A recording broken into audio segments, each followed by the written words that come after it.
할렐루야. 예, 우리 옆에 계신 분들 얼굴 한번 보십시오. 오늘따라 특별히 화났죠? 예, 한번 칭찬하시기 바랍니다. 오늘 얼굴이 너무 환하고 좋습니다. 예.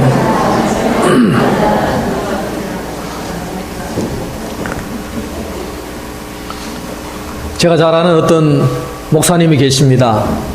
서울에 계시는 연신교회 이순창 목사님이라고 계시는데 그분이 우리 목사님들 모임에 와서 이런 유머를 하나 했습니다. 절간이 우리 경산에도 절이 참 많잖아요. 절이 망하지 않는 이유는 교회 때문이다. 스님들한테 자기는 그렇게 얘기한대요. 왜 그러냐면은 교인들이 새벽마다 나와서 주여 절망하지 않게 도와주옵소서, 절망하지 않도록 힘을 주옵소서, 그렇게 해가지고 절이 망하지 않는다. 그런 얘기를 하는 것을 들었습니다. 그런데 사실은 성경에 보면 기적은 절망에서부터 시작이 됩니다. 왜냐하면 인간의 한계에서 하나님의 능력이 나타나기 때문입니다. 인간의 절망의 순간이 하나님의 희망의 꽃이 씨앗이 되어서 이제 꽃이 된다는 말씀입니다. 그러므로 인간의 절망은 하나님의 희망이다, 또 희망의 씨앗이다, 그렇게도 우리가 부를 수가 있습니다. 저희 집에서 자주 이렇게 보는 TV 프로그램 중에 하나가 이만갑이라는 게 있습니다. 이제 만나러 갑니다. 채널 A입니까? 어디서 하는 프로그램 같은데요. 거기 보면 탈북자들의 얘기들이 많지 않습니까? 탈북자들 얘기 속에서 제가 좀 이렇게 귀담아 들었던 얘기가 하나 있습니다. 그분은 남자분인데 탈북을 하다가 이제 붙잡힌 거예요. 붙잡혀서 이제 탄광에 가서 일을 하게 되었는데, 탄광이 보통 한 300m 지하로 내려간다고 하죠. 300m 정도 지하에 내려가서 아연 이런 아연을 이제 채굴을 하는 탄광에서 들어갔는데, 거기에서는 살아서 나오는 사람보다 죽어서 나오는 사람이 더 많다는 거죠. 너무 위험하고, 심지어 이 탄광 터널을 지나가는데 전기가 없어가지고 라이터 불 번쩍하고 10m 그냥 걸어가고, 또 라이터 불 번쩍하고 앞에 보고 10m 걸어갈 정도로 아주 열악한 환경에서 그렇게 아연을 이제 채광을 한다는 얘기를 합니다. 그리고 이 사람이 잠을 그 탄광 밖에서 자는 것이 아니고, 잠도 탄광 한 100m 정도 올라와서 지하 100m 가면은 이제 그런 중간 이런 기착지가 있는데 거기서 잠을 잔다는 것이죠. 하루 종일 그냥 자기 몸에 있는 모든 에너지를 다 쏟아내고, 거기서 잠을 잘 때는 너무 습하고 더워서 잠을 잘 수가 없어서 옷을 다 벗고 그냥 전나체로 잠을 자는 이제 그런 삶인데, 거기서 많은 사람이 이제 죽어간다는 것입니다. 그러면서 이분이 하는 얘기가, 어느 날 자기도 여기 목줄에 이게 전기선이 걸려가지고 완전히 끌려가서 그냥 죽을 뻔 했는데 갑자기 오기가 생겼다는 거예요. 야, 내가 살아야 되겠구나. 자기 마음속에 갑자기 내가 살아야 되겠다라는 강력한 동기가 생겼다는 거예요.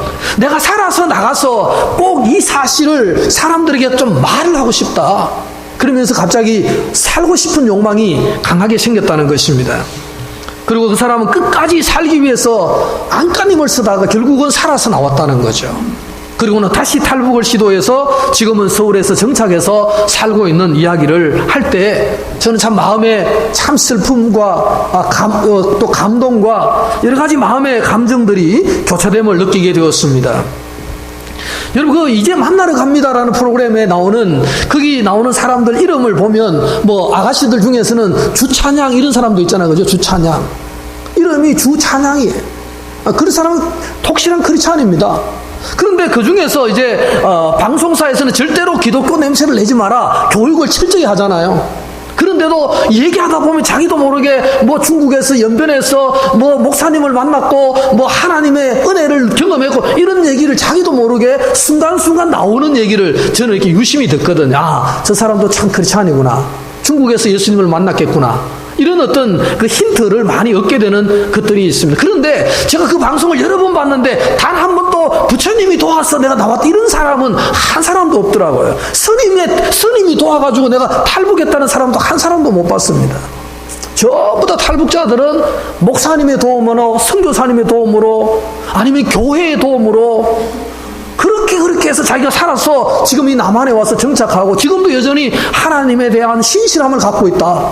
이런 간증들 인터넷에 들어가면 참 많이 있습니다. 그 탈북자들의 얘기들이. 그런 걸 볼 때 저렇게 절망, 사람이 사느냐 죽느냐 엄청난 절망 속에서도 희망을 가진 사람은 여전히 살아서 나올 수가 있구나, 그런 생각들을 하면서 이 절망 속에 있는 이 절망은 다름 아니라 죽음의 길이 아니라 오히려 희망의 씨앗을 키우는 하나의 장소가 될 수도 있겠구나, 그런 생각을 개인적으로 했습니다. 자, 여러분들에게 말씀드렸습니다마는 그 아우슈비츠 수용소에서 살아난 사람이 있죠. 빅터 플랭클이라는 정신과 의사인데, 이 사람도 수많은 유대인들이 죽어갈 때 자기도 그냥 나도 이렇게 죽는구나 그렇게 생각하다가 어느 날 이 사람 마음속에도 내가 살아가야 되겠구나, 살아서 이 아우슈비츠가 얼마나 열악하고 얼마나 잔인하고 얼마나 히틀러 정권이 끔찍한가를 온 세상에 나가서 내가 알려야 되겠구나 라는 갑작스러운 어떤 욕망이 생겼다는 거죠. 그래서 끝까지 나는 살아야 된다는 일념 하나로 결국은 그 사람이 살아나왔죠. 살아나와서 죽음의 수용소에서라는 책을 발간해서 전 세계인들에게 히틀러 정권이 얼마나 잔혹했는가 그 이야기들을 다 지금 했습니다. 그러면서 이 정신과 의사가 한 가지 자기가 새롭게 거기에서 발견한 치료법이 의미치료, 로고테라피라는 그런 유명한 치료법을 개발했습니다. 사람들은 어떤 상황 속에서도 의미를 발견하면 죽지 않을 수 있다. 의미 없는 사람은 아무리 많은 걸 가져도 죽지만 어떤 열악한 절망 속에서도 희망을 가지고 의미를 발견하면 사람은 살 수가 있구나. 그래서 의미치료, 무의미에서 죽어가는 사람들에게 의미를 던짐으로써 삶의 동력을 불어넣는 그런 치료법을 온 세상에 알렸던 그런 유명한 빅터 프랭클의 이야기도 있습니다. 여러분, 오늘 마가복음에 나오는 이 5장에 나오는 한 여인이 있습니다.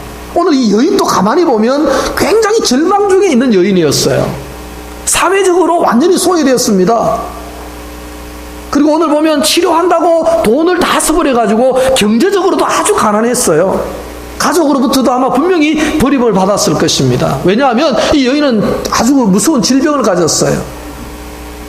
그 질병이 뭐냐면은 혈루병이라는 것입니다. 혈루병. 그것도 1, 2년이 아니라 12년 동안 혈루병에 시달렸기 때문에 가진 재산 다 탕진하고 인간관계 다 끊어지고 정말 외롭고 고독하고 병 속에서 헤매는 이런 여인의 모습이 나오고 있습니다.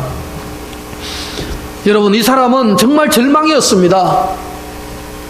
정말 자기는 어찌할 바를 모르는 그런 상황이었죠. 왜냐하면 유대인들은 특히 여성들이 하혈하는 것을 아주 부정하게 생각했습니다. 생리기간에는 아예 성전 근처에도 오지 못하게 하고, 그런데 이 여인은 12년 동안 지속해서 하혈을 하는 그런 질병을 가졌으니 누구에겐들 인정받을 수도 없는 아주 소외감을 강하게 느낄 수밖에 없었던 바로 그런 여인이었다고 성경은 기록하고 있습니다. 여러분, 그러한 끔찍한 상황 속에서도 이 여인에게 남아있는 것이 하나가 있었습니다. 그것은 절망의 상황 속에서 희망을 선택하고자 하는 그 열정 하나가 그에게는 있었다는 것이죠. 결국 그 예수님께서 그 여인이 선택하는 그 희망을 향한 믿음을 보시고 오늘 예수님과 만남을 통해서 치유가 이루어지는 이런 일들이 성경에는 기록되어지고 있습니다. 여러분, 현재 여러분은 혹시 절망의 벼랑 속에 서 있지 않습니까? 절망의 벼랑에 떨어지기 직전은 아닙니까? 모든 것을 다 시도해 보았지만은 효과가 없어서 괴로워하는 상황은 아닙니까? 그러나 아직 포기하기에는 너무나 이릅니다. 절망의 벼랑에서 희망의 날개는 항상 얻을 수 있는 것입니다. 자, 그러므로 우리 그리스도인들은 포기하지 아니하고 희망으로 끌어다주는 하나의 동력이 있는데 그 동력은 다름 아니라 믿음이라는 것입니다. 그리스도인들이 가지고 있는 이 믿음은 바로 우리를 희망의 길로, 비전의 길로, 소망의 길로 이끌어줄 수 있다는 것입니다. 여러분, 성경은 믿음을 굉장히 강조합니다. 본인의 믿음이 중요합니다. 그러나 때로는 부모의 믿음이든 친구의 믿음이든 누구의 아내의 믿음이든 누구의 믿음이든 간에 하나님은 그 믿음이 있을 때 믿음을 소재로 기적의 역사를 만들어 가시는 그런 일들을 하고 계신다는 것입니다. 여러분 잘 아시는 왕의 신하의 아들을 예수님께서 고쳐주었잖아요. 왕의 신하의 아들, 그 아들을 고치실 때는 그 아들의 믿음을 보지 않았습니다. 누구를 봤습니까? 그 신하의 아들의 아버지의 믿음을 본 것이죠. 아버지의 믿음을 보고 아들을 살려낸 것입니다. 백부장의 종을 고쳐주었습니다. 백부장의 종이 치유를 받을 때는 종의 믿음이 아니라 백부장의 믿음을 보시고 주님은 종의 병을 치유해 주셨다는 것이죠.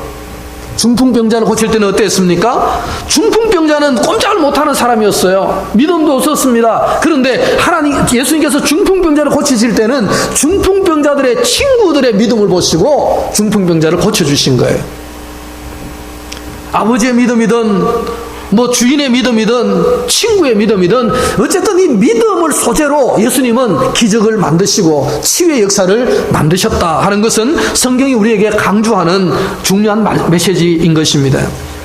중요한 것은 누구의 믿음이든지 예수님은 그 믿음을 기적의 도구로 삼아 가신다는 것입니다. 오늘 본문에 12해 동안 혈루증으로 고생하는 여인을 고쳐주었을 때는 누구의 믿음이었어요?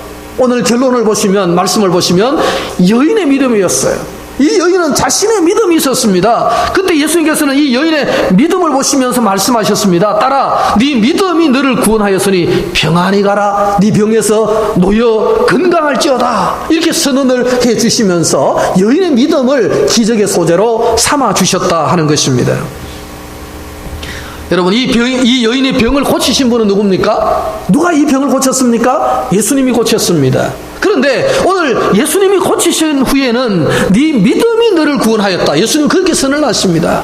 내가 너를 고쳐주었노라 이렇게 말씀하시지 아니하고 네 믿음이 너를 구원하였노라 이렇게 말씀하신다는 겁니다.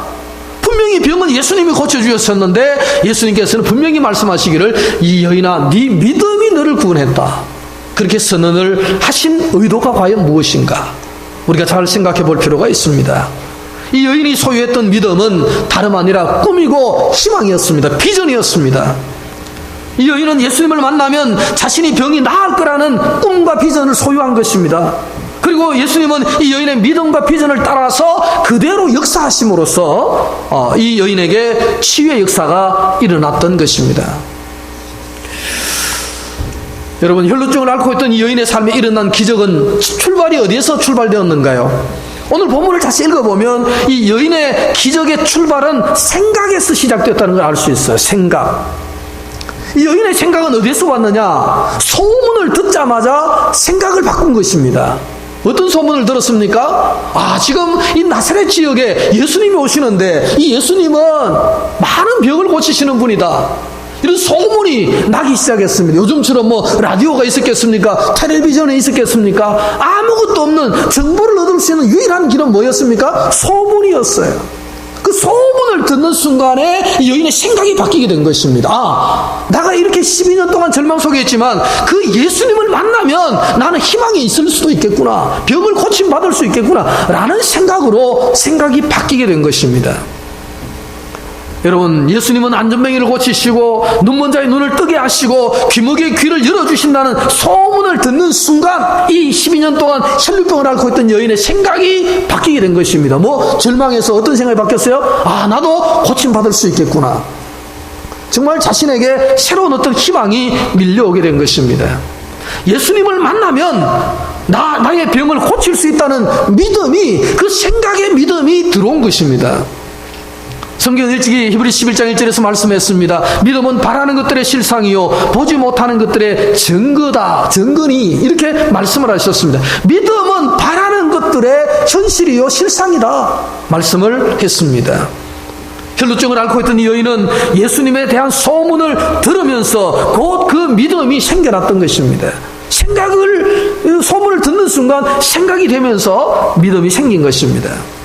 그러므로 여러분, 우리가 듣는 것은 굉장히 중요합니다. 무엇을 듣느냐 하는 것은 굉장히 중요합니다.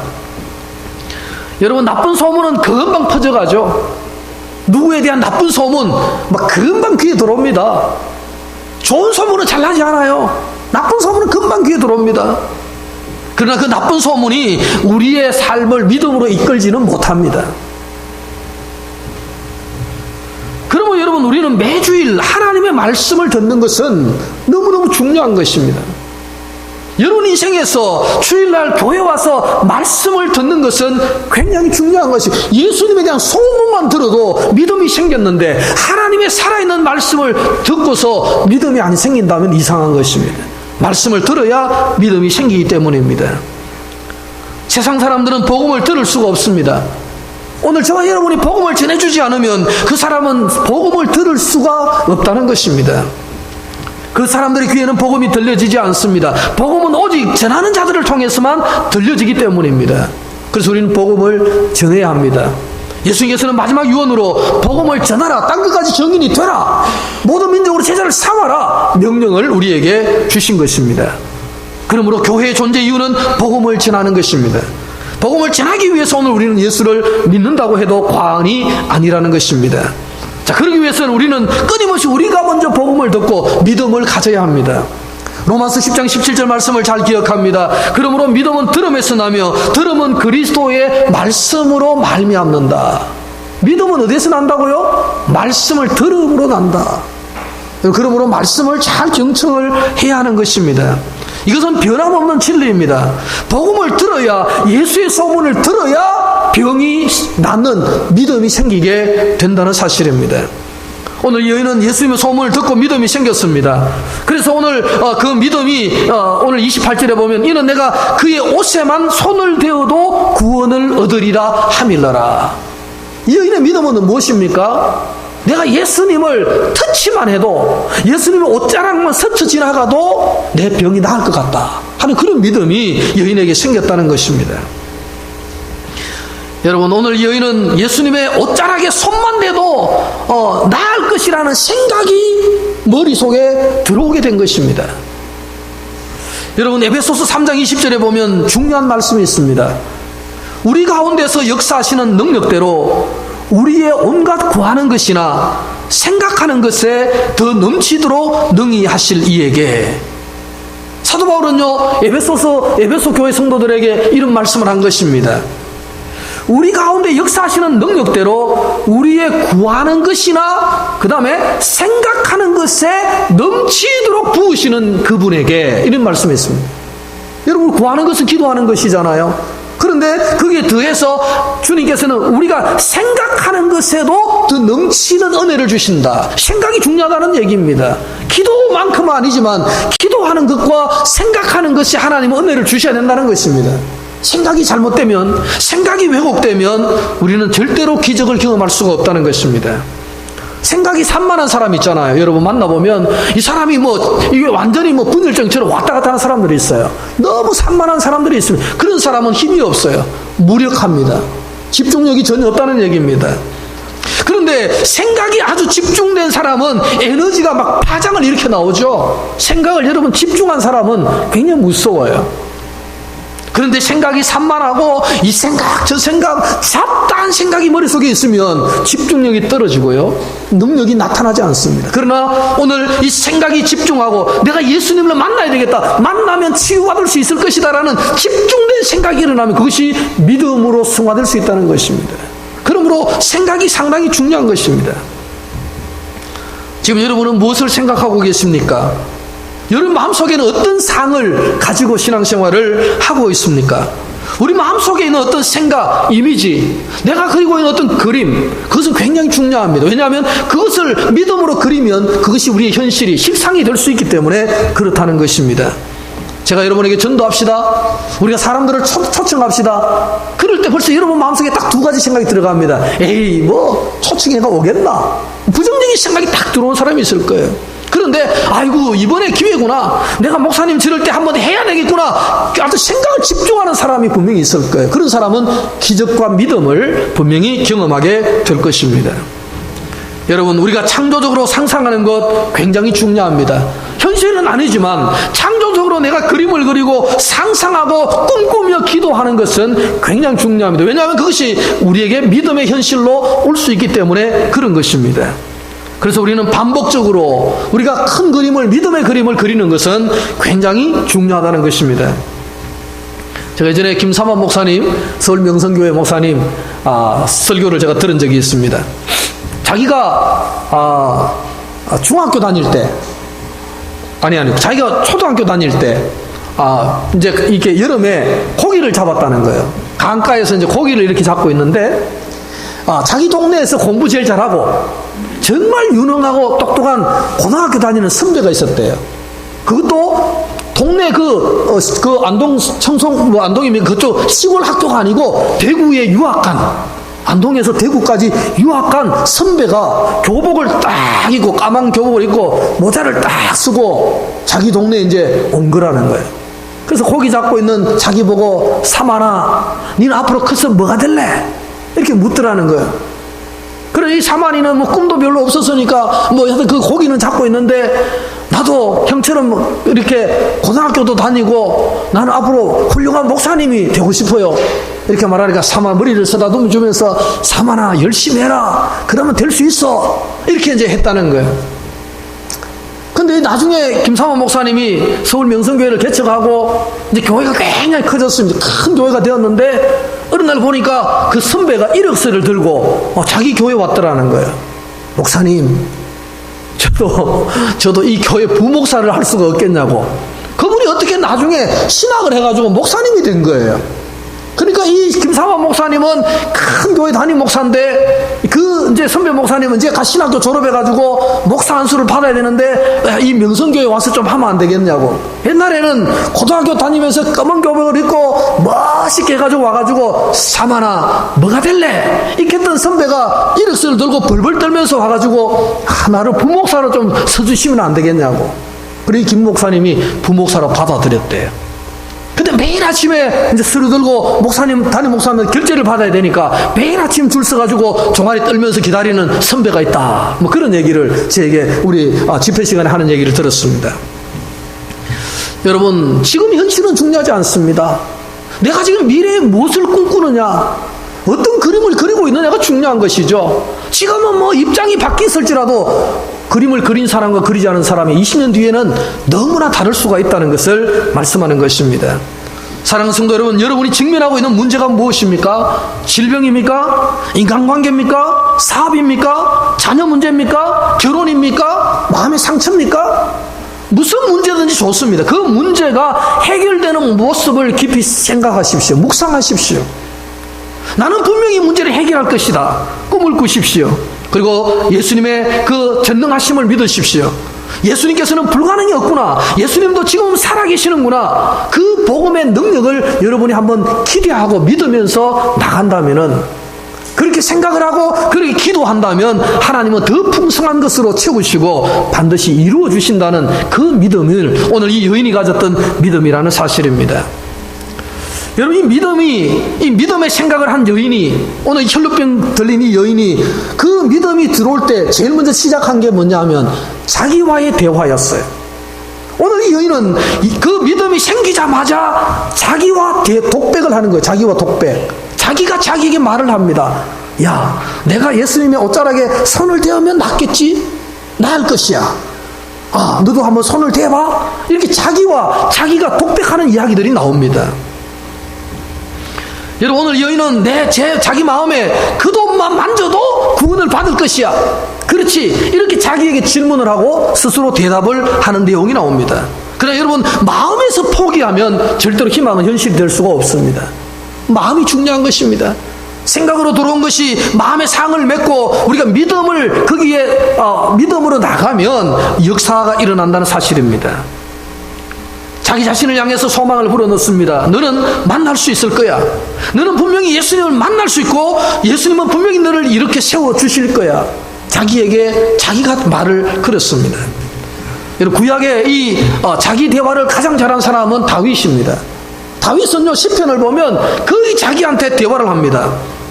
다윗은 자기 자신에게 자기가 소망을 불어넣어요. 그리고 자기 자신을 이렇게 세웁니다. 다윗이 말한 고백을 한번 들어보시겠습니까? 시편 42편 5절에 보면 이렇게 고백을 합니다. 내 영혼아, 네가 어찌하여 낭망하며 어찌하여 내 속에서 불안하여 하는고, 너는 하나님을 바라라. 그 얼굴의 도우심을 인하여 내가 오히려 찬송하리로다. 누가 얘기하는 겁니까? 다윗이 자기 자신에게 하는 얘기예요. 내 영혼아, 자기가 자기 영혼에게 얘기하는 겁니다. 내 영혼아, 네가 어찌하여 낭망하며 어찌하여 내 속에서 불안하여 하는고. 자기가 자기에게 질문하는 거예요. 네가 왜 불안하냐? 왜 그렇게 낭망하냐? 질문을 하는 것입니다. 그리고는 뭐라고 합니까? 너는 하나님을 바라라. 그 얼굴의 도우심을 인하여 네가 오히려 찬송하리로다. 하나님을 바라라. 자기에게 얘기하는 겁니다. 여러분, 오늘 이 여인이, 혈루병 걸린 이 여인이 믿음이 들어왔습니다. 믿음이, 예수님 소문을 듣고 믿음이 생겼어요. 그리고 자기에게 대화를 합니다. 내가 예수님의 겉옷자락이라도 만지면 낫겠지? 자기가 격려하는 것입니다. 다윗은 또 이렇게 말을 했습니다. 내 영혼아 여호와를 송축하라. 내 속에 있는 것들아 다 그 성호를 송축하라. 내 영혼아 여호와를 송축하며 그 모든 은택을 잊지 말지어다. 다윗은 끊임없이 자기를 향해서 하나님을 송축해라. 하나님을 송축하는 길이 내가 사는 길이다 라고 자기가 자기에게 대화를 한 것입니다. 우리가 의식하든 의식하지 못하든 우리는 우리 자신과 대화를 합니다. 우리 자신과의 대화를 통해서 우리가 만난 경험과 사건을 스스로가 해석을 합니다. 여러분, 사건보다 중요한 것은 무엇입니까? 사건에 대한 해석입니다. 제가 어떤 목사님이 이런 얘기를 했습니다. 자기 교회 어떤 성도님이 새벽 기도회를 오다가 넘어져가지고 겨울에 발을 골절시킨 거예요. 그걸 깁스를 해가지고 교회를 이제 겨우 나오면서 성도들에게 이렇게 얘기합니다. 권사님, 제가 어제 새벽 기도 오다가 넘어져가지고요, 발목을 그냥 부zas어요. 그래가지고 기부스를 했어요. 그래서 목사님이 불렀습니다. 그 집사님을 불러서, 집사님, 그렇게 얘기하지 마시고 다른 분들을 만날 때 내가 어제 아침에 일찍 나오다가 넘어져서 다리를 이렇게 골절시켰다, 이렇게만 얘기하면 안 좋겠냐? 똑같은 말이잖아요. 어제 내가 새벽기도 나오다가 자빠져가지고 뿌랐다 이 말하고 그냥 어제 내가 아침에 일찍 나오다가 뿌랐다, 같은 말이죠. 같은 말인데 해석을 어떻게 하는 거죠? 조금 다르게 합니다. 새벽기도 나오다가 뿌랐다 하면은 뭔가 은혜가 사라지는 얘기잖아요. 이거는 그렇잖아요. 새벽기도 나오다가 돈 줬다 하면 기분 좋지만 새벽기도 나왔다가 발목 부랐다 하면 나오던 사람 또 나도 부르면 안 되지, 이런 생각 때문에 안 나오고 싶은 생각이 들잖아요. 같은 말인데 그렇게 하지 말고 그냥 새벽에 일찍 나오다가 넘어졌다 이렇게만 얘기하면 더 좋지 않겠냐?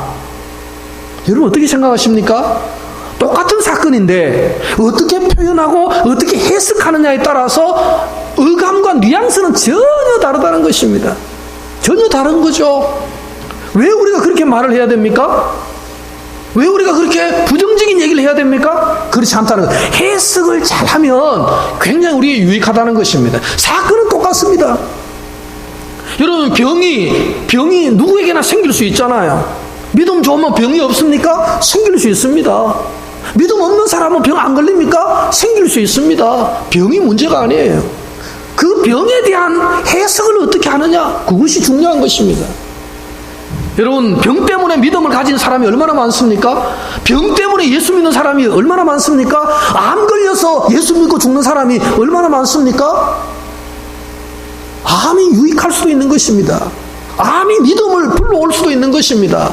그 사람 암 안 걸리면 평생 반들반들 하다가 그냥 자기 인생 살다 갈 텐데, 암 걸려서 그래도 하나님 앞에 신앙 고백하고 믿음으로 살다가 죽었다면 복이 아니냐 이거예요. 왜? 영생을 얻었으니. 그러니까 암 자체가 문제가 아니라 암을 우리가 가져왔을 때, 걸렸을 때 해석이 중요한 것입니다.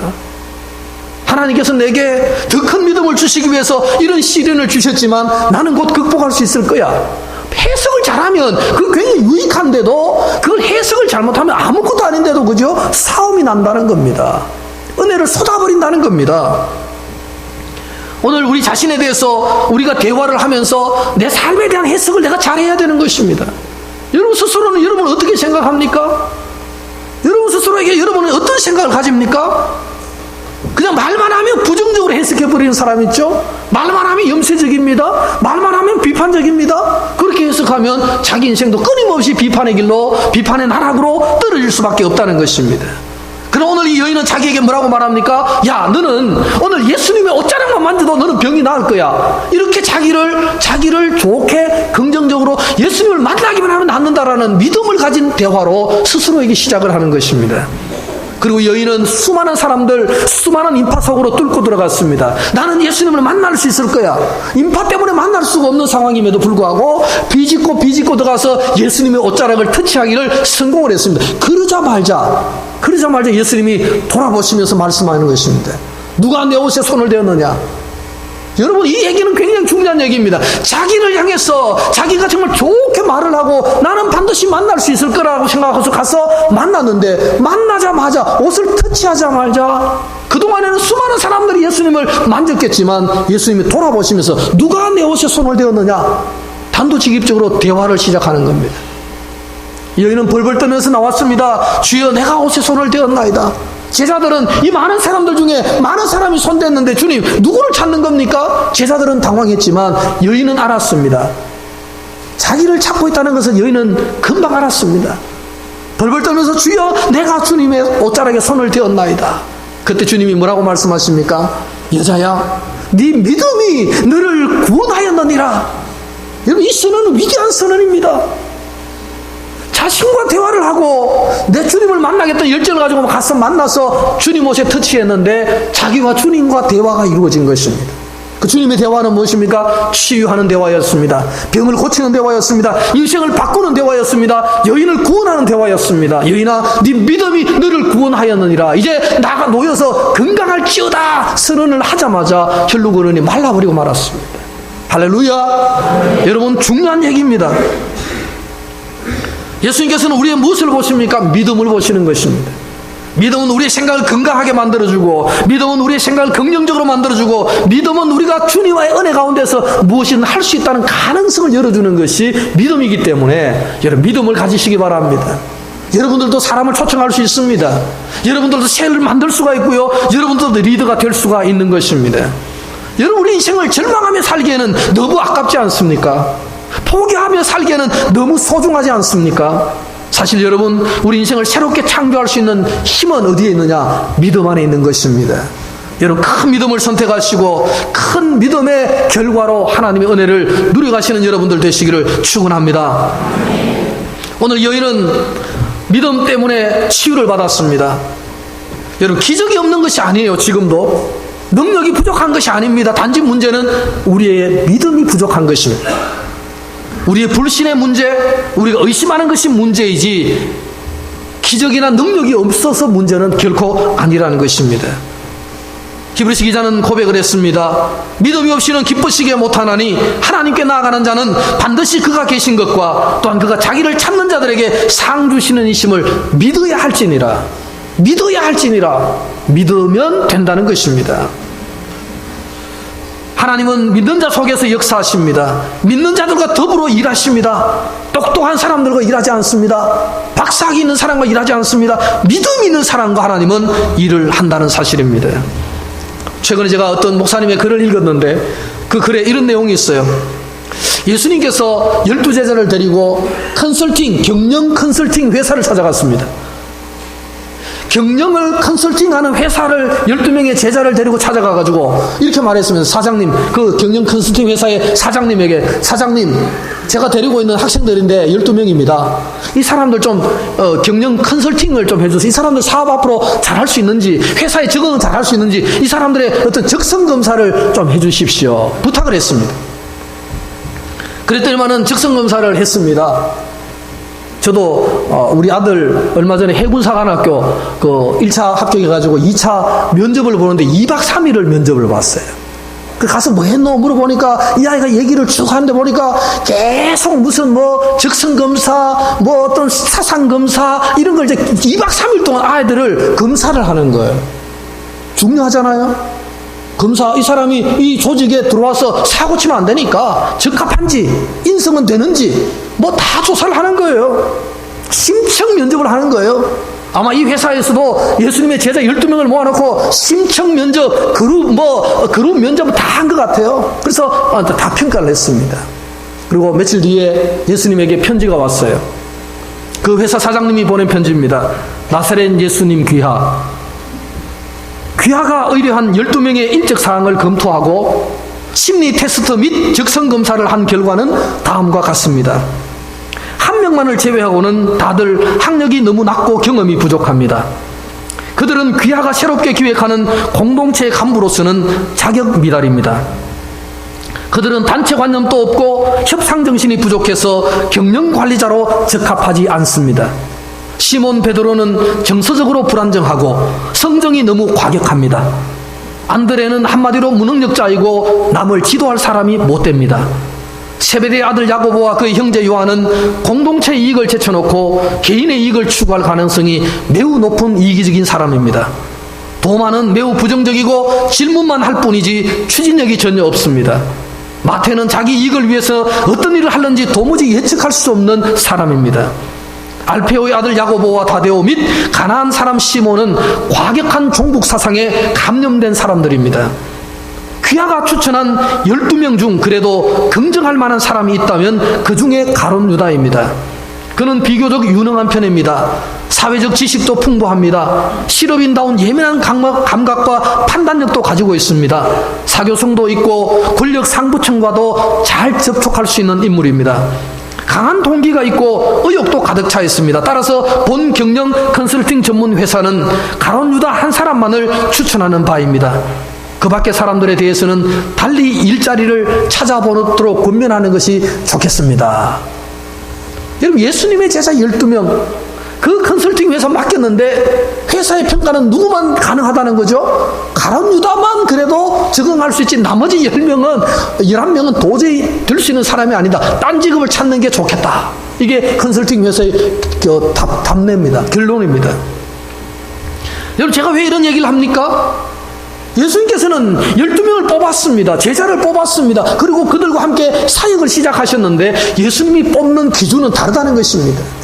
지금 세상이 말하는, 세상이 평가하는 그런 기준과 예수님이 뽑는 기준은 전혀 달랐다는 것이죠. 세상은 뭘 봅니까? 학력을 보고 인성을 보고 여러 가지 다른 것들을 보지만 예수님은 그런 것을 보지 않고 그 사람들 속에 믿음이 있는지, 그 사람 속에 믿음을 유발시킬 수 있는 사람인지를 보셨다는 것입니다. 그러니까 전혀 다른 기준으로 예수님은 우리를 보신다는 것입니다.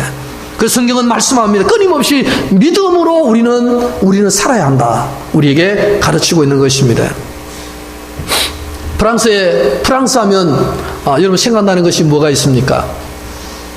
유재경 목사님이 프랑스에서 제게 카톡을 보냈어요. 사진을 막 찍어서 막 보내면서 그쪽하고 우리하고 시간이 많이 다르니까 잘락하면 막 날아옵니다. 막 빠락빠락 카톡 날아옵니다. 보면 뭔가 이렇게 보면 우리 집 사람이 감기가 걸렸는데 간혹 신경질 나면은 한국으로 돌아가자고 말을 한다. 나는 그때 너무 충격을 받는다. 앞으로 계획이 5개월이나 남았는데 벌써 가자 하면 어떡하냐 이거지. 그래서 사모님은 이제 너무 목사님 일정으로 막 돌아다니니까 사모님은 지쳤는가 봐요. 감기도 최고. 그래서 목사님 기도해 주세요. 우리 집 사람이 한국으로 돌아가자 합니다. 이 끔찍한 일을 어쩌면 좋겠습니까? 이런 이제 그 카톡이 옵니다. 그러면서도 교회는 다 평안한지 또 안부도 묻고 있습니다. 프랑스 하면 생각나는 사람 여러분 나폴레옹이죠. 나폴레옹의 그 왕비 조세핀 또 여러분 많이 들었을 겁니다. 그런데 나폴레옹의 신하 중에 샤른이라는 신하가 있었다고 합니다. 근데 이 사람이 나폴레옹의 직언을 너무 하다가 굉장히 밉보였다는 거예요. 그래서 추방이 되었다고 합니다. 나폴레옹이 도저히 샤른이는 내 주변에 있어서는 안 되겠다. 이놈을 당장 어디 보내야 되겠다. 감옥에 이제 집어넣은 거예요. 이제 나폴레옹의 미움을 받은 이 신하 샤르니가 감옥에 이제 유배되어 있는데 처음에는 가족들도 면회 오고 같이 그 나폴레옹의 신하들도 몰래 면회 와서 뭘 이렇게 위로하고 하더니만은 시간이 점점 지나가니까 사람들의 관심이 점점 식어지는 거예요. 아무도 나중에는 오지 않는 겁니다. 샤르니 감옥 속에서 몇 년을 보내면서 너무 사람이 이제 지쳐가는 거죠. 나폴레옹의 말이 없으면 자기는 나갈 수 없는, 거기서 죽어야 되는 운명이다 보니까 완전히 절망을 했습니다. 그때 돌멩이를 하나 주워가지고 자기 감옥 벽에다가 기록을 했다고 합니다. 아무도 나를 돌보지 않는다. 너무 슬프다는 얘기죠. 아무도 나를 돌보지 않는다. 이 글을 이제 새겨놨습니다. 근데 어느 날 보니까 감옥 바닥에 무슨 새싹이 하나 요만큼 이제 파란 새싹이 하나 올라오더라는 거예요. 그래서 자기가 이제 간수가 넣어주는 물을 먹다가 남으면 그 새싹한테 이렇게 부어줬다는 거예요. 부어줬는데 이게 이제 덜풀인데 새싹이 계속 자란다는 거예요. 그 감옥 안에서. 계속 자라더니 나중에는 들꽃 한 송이를 피웠다는 거예요. 그래서 이 샤르니가 이제 그 과거에 썼던 아무도 나를 돌보지 않는다 그 말을 이제 지웠대요. 다 지우고는 뭐라고 썼느냐 하면은 하나님이 나를 돌보신다 이렇게 이제 멘트를 바꿔놓은 거예요.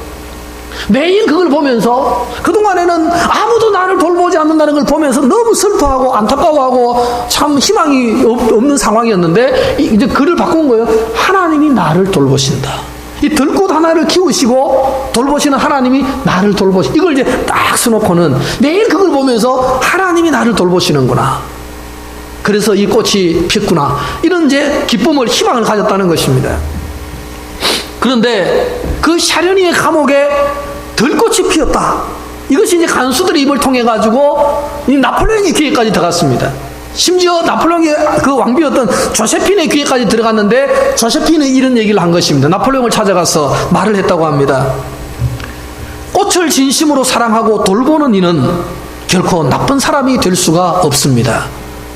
나폴레옹 각하, 샤르니를 석방하십시오.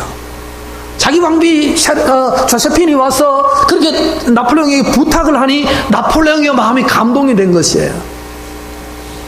꽃을 진심으로 사랑하고 돌보는 사람은 결코 나쁜 사람이 될 수 없다. 이 조세핀의 말 한마디에 나폴레옹은 그냥 샤르니를 석방하라. 석방이 되었다는 것입니다. 사랑하는 성도 여러분, 하나님은 여러분을 사랑하고 돌보고 계십니다.